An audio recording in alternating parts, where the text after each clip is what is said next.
Occasionally you'll see a story in the news. It's not really a financial story, but it's interesting, and you wonder, how could I incorporate that into my seminar, my radio show, or my podcast? Well, that happened recently when I saw we celebrated the 50th anniversary of the movie Jaws. Today, a look at how some of our advisors made that a memorable financial talking point.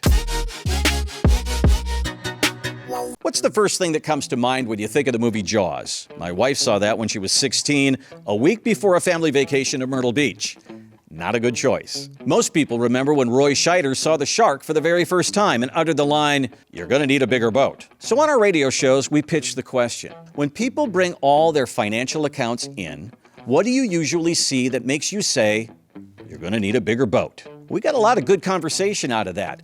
Talked about the need for more income planning, the more tax planning, the common lack of estate planning and long-term care planning. But one of our advisors took it a completely different way. He said, "I can kind of see that boat in my head, and it was obvious that it wasn't adequate for the job. But I also wonder about the captain." You need to ask yourself, are the financial products I'm using correct? And is my financial advisor up to the job?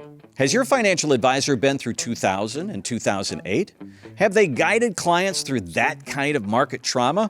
Or when that happened, were they in middle school? If you've been in the business for 20 or 30 years, it's a great talking point. Kind of like that Farmers Insurance commercial. We know a lot because we've seen a lot. It's an unfortunate truth that the average age of financial advisors in this country is 56.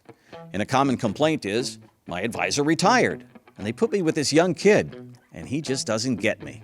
This also works well if you have a family business. You have a son or a daughter that's working right beside you and will take over your business someday. So think about how we got here.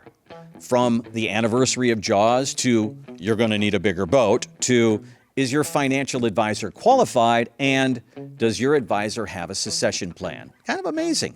But it just shows you with a little thought and a good story, you can make a memorable impact on a prospective client. We release videos like this regularly. Check back for the latest, but if you like and subscribe, you'll be alerted when the new content comes out. Make sure you scroll around for more helpful tips on marketing and seminars and interviews with other advisors on how they are building their business. And as always, thanks for watching.